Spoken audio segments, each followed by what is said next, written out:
As we move deeper into the presidential election season, it is time to get serious about voting.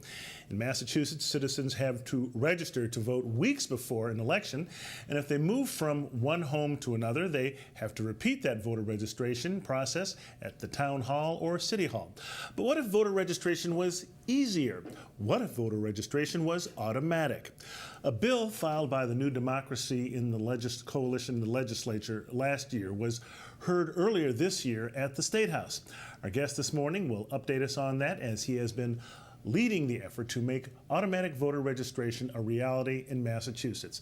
Welcome back, Kevin Petersen, founder of the New Democracy Coalition. Kevin, thanks for coming in. Thanks for having me on. Well, why are you taking on this effort? Why are you leading this effort to have automatic voting?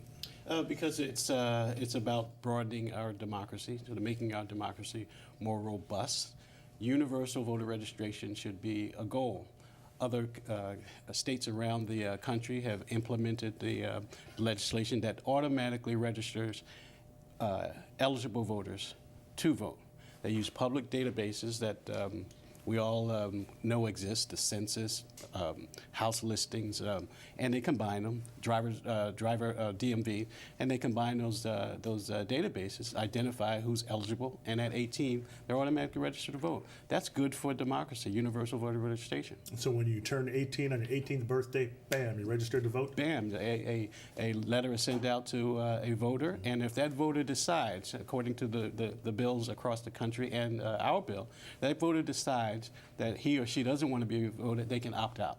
Why should things change as they pertain to voter registration? I mean, Massachusetts is relatively progressive compared to the rest of the country. Well, Massachusetts is relatively progressive, but we should make every effort to ensure that everyone who's eligible to vote should be prepared to participate in local, state, and national elections. Now, isn't getting the people who are already registered to come out and vote, isn't that really just as an important priority? Well, there are three important priorities in terms of civic involvement and civic engagement around elections. One is voter registration. So this bill speaks to that. Get everyone registered. But then there's the hard work of building civic literacy. Building folks' understanding about what the democratic process is about, what the elections are about, what the issues are.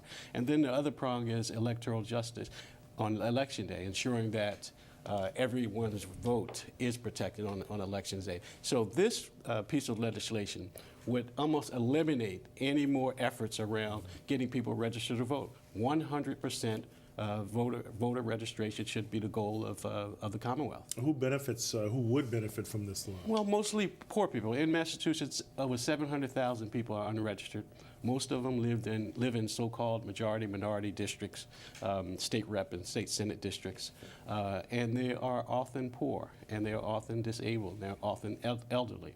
So this bill would particularly benefit those who are in some ways disadvantaged or marginalized, historically disenfranchised. I believe Bernie Sanders, I guess, said that a few days ago. He said poor people don't vote. He was talking about his loss in New York. Well, one of the reasons poor people don't vote is because they don't have access to official processes like the voter registration process. Where are you getting most of the resistance from? Well, I think there's some folks who in the Senate, and there's just other folks who are conservative who think that it should be a chore to register to vote, that somehow it shows some level of patriotism. Doesn't make sense. This new technology at our hands allows us to make this situation, this issue, not an issue anymore, irrelevant. We give infants Social Security numbers at birth, 15 years before they're eligible to vote. There's no reason why we shouldn't register someone to vote automatically upon turning 18. Now, your organization has been leading on this bill, but you've also been supported by the Urban League, the Lawyers Committee, yes, the Hamilton Institute at Harvard Law School. What can voters do to support this? Our viewers do to support this if they want to get involved? Call Chairman John Mahoney at the State House tomorrow. He's the chair of the Election Laws Committee. Call him, Chairman Mahoney, and state your support for this law. A very important law. I think, what do I read here, that a few other, what, 3 other states have this so far? Oregon, West Virginia, and California. California being one of the largest states in the country, of course. One of the reasons why those states are converting to this type of process is that it saves money. It costs less to do this registration electronically than it does to print voter registration cards and then process them. In one state, in Delaware in particular, it was noted that a voter registration process costs 83 cents. The electronic version costs 3 cents per registrant. Well, okay. Well, Kevin Petersen, we'll leave it right there. Kevin Petersen, the New Democracy Coalition.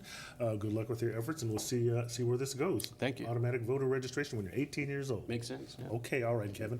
When we come back, the nation's largest black-owned bank encourages financial literacy for young people. All the details coming up right here on Urban Update.